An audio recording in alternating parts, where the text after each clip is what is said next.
Hey, welcome to the replay. It is another edition, episode, whatever, of Mondays with Mo. I'm excited to be here with you.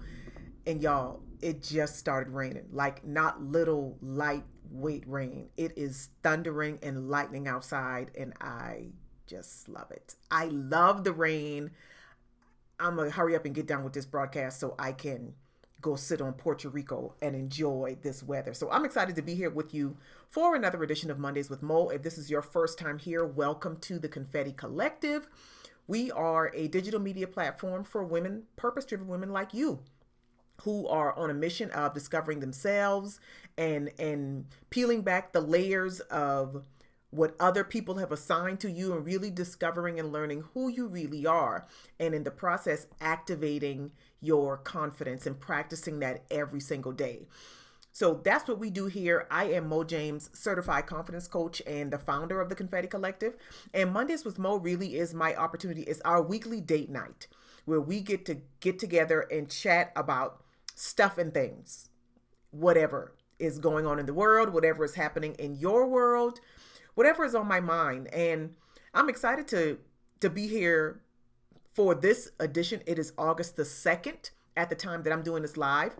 We're in a brand new month, with August being the 8th month of the year. And in scripture, 8 is the number of new beginnings. I am also recording this episode for our podcast. So you will be able to listen to this episode again on our podcast, Confident Women Glow.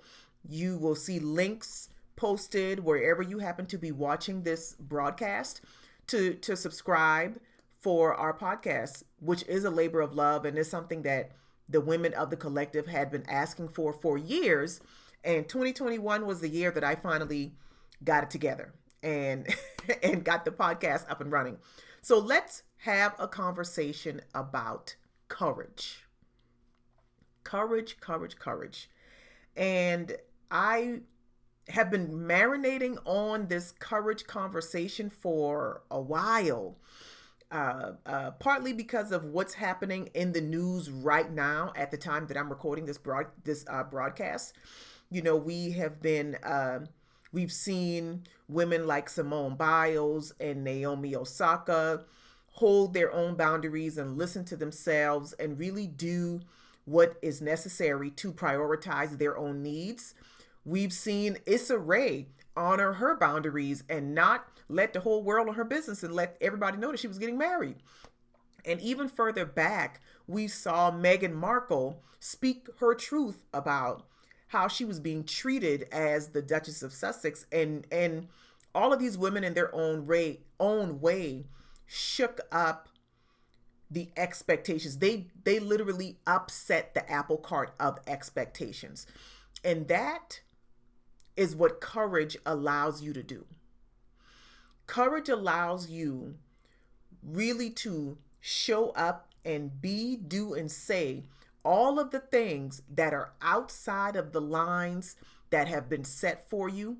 And courage is the active ingredient. Courage is the essential ingredient.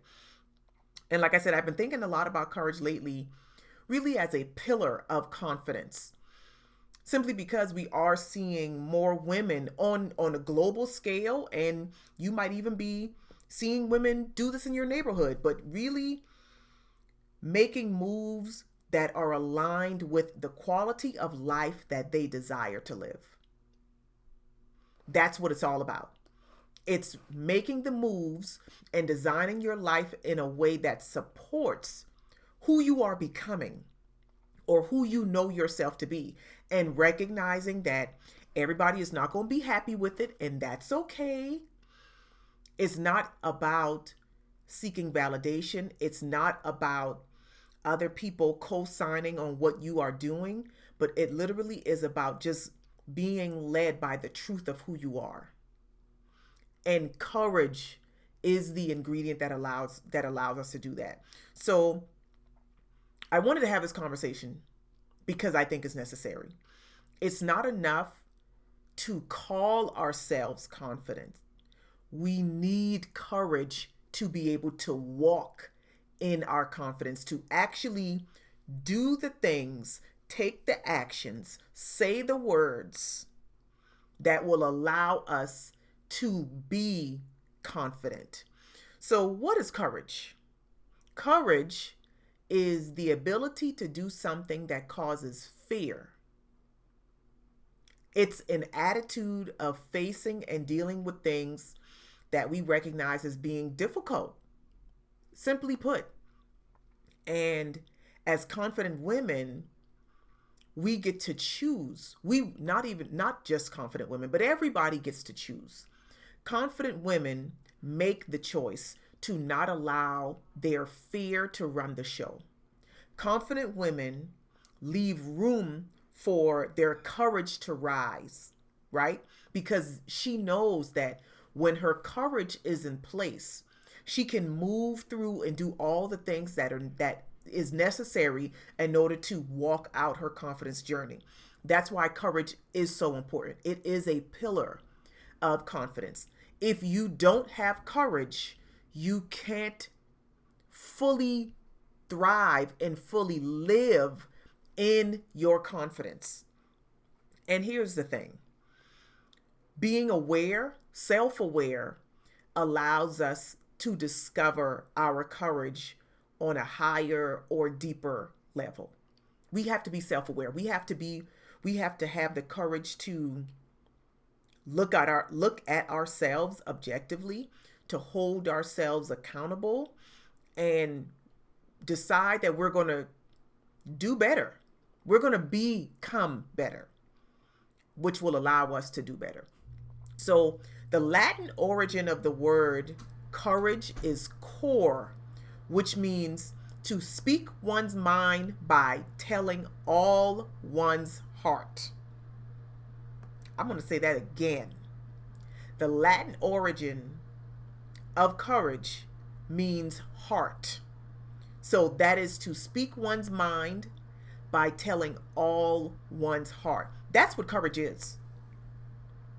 You can't hold yourself accountable if you don't have courage. You can't honor your boundaries if you don't have courage. You can't advocate for yourself if you don't have courage. So how do you know if you are not? How do you know if you're not moving in your courage? What could that look like in your life? That could look like overthinking or being a perfectionist, because that's an indication that you're afraid to not be right. That could look like being a people pleaser and changing yourself to fit in based on the environment that you're in. That could look like not setting and honoring your boundaries. That could look like judging yourself or judging others. I like to call that shoulding on people. That could look like not trusting your inner voice, outsourcing your own knowing. That could look like catastrophizing and being a joy blocker. Those are all examples of what it could look like to not move in your courage, to not allow your courage to rise. And here's the thing. If you identify with any of those examples that I just gave, show yourself some grace, because we've all been there. Shoot, we will all probably be there again at some point. If we're being honest, we will be there at some point. The key is recognizing that in order to move from there to the next, you will probably need support, because this is a practice. We're building a practice of showing up in our confidence, knowing that that requires our courage. It's a practice. It's something that we have to condition ourselves to do every day, and recognizing that we might need support. So we get to, if you recognize that you haven't been moving in your confidence, then the way to activate it, in my opinion, is to start asking yourself quality questions. And I like to say quality questions because when you ask quality questions, you get quality answers. And that's what we want. We're not asking superficial questions to get superficial answers, but we want to get to the answers that will allow us to break through to the next level, whatever that looks like for us. Again, that might look like rejecting perfectionism and just getting into flow with our lives. That might look like not being so hard on ourselves and not beating ourselves up. That might look like cultivating joy and play and ease every day. Only you know what that looks like for you. But I'm here to tell you that you're going to need your courage. So I want to give you 2 examples of quality questions that you can ask yourself, coming straight from our Confidently Me self-discovery card deck. This is a digital deck of self-discovery cards that we offer. And in this deck, it is a combination of questions and journal prompts and exercises that can help you discover yourself and practice your confidence every day. Because I truly believe that we have to get deliberate about the areas of our lives and give and discover where we have room to nurture, discover where we have room to fertilize and water so that those things can grow. And courage is definitely one of those things. So I want to give you 2 questions that I hope will help you really start to give yourself the space to allow your confidence to show up, to start to water the seeds of your confidence so that it can grow and thrive. Coming directly from our Confidently Me self-discovery cards deck. And wherever you happen to be watching this or listening, the link will be posted so you can check those out. The first question is, what am I most afraid to do? What are you most afraid to do?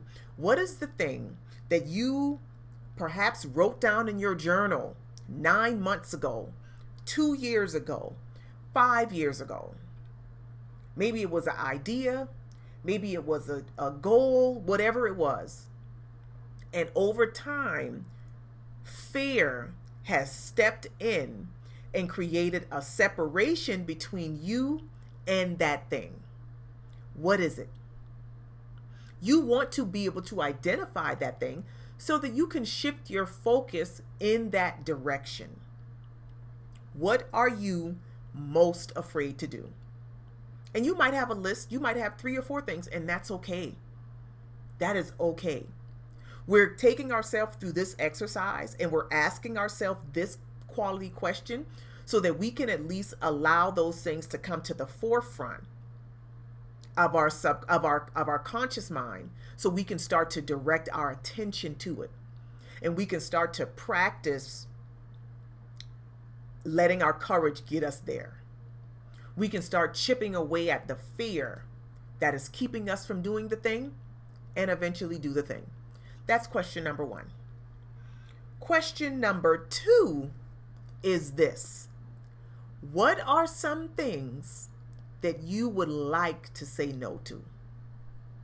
Listen, every woman has some things on this list. Every woman has more than one.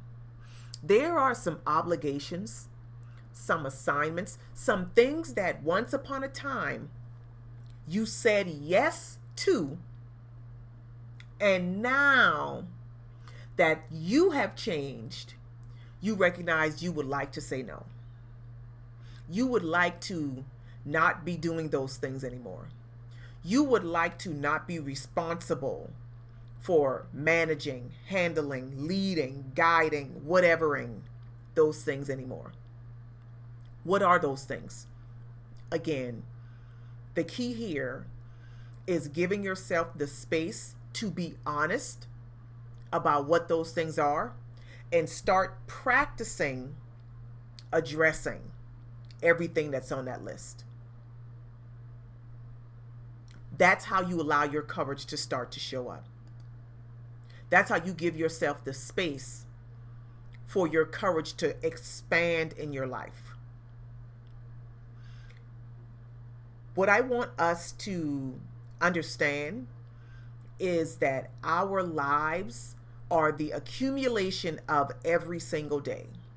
So think about this. Think about, and this is going to sound morbid, but go with me here. Think about you being 85 years old, or 92, or 101, and you are reflecting on the accumulation of your days. Do you want to feel disappointed, or do you want to feel fulfilled? I know that was a whole deep word right there. Our lives are the accumulation of our days, and we have a choice. We have a choice about how we want to feel as we reflect on those days. And if you want to feel fulfilled, if you want to look back and say, I showed up every single day, I gave it everything I could, I practiced, I loved, I lived, I laughed, I did all the things, I have no regrets. If that's what you want to be able to say about your life, then I want to encourage you to allow your courage to rise and guide you through the journey.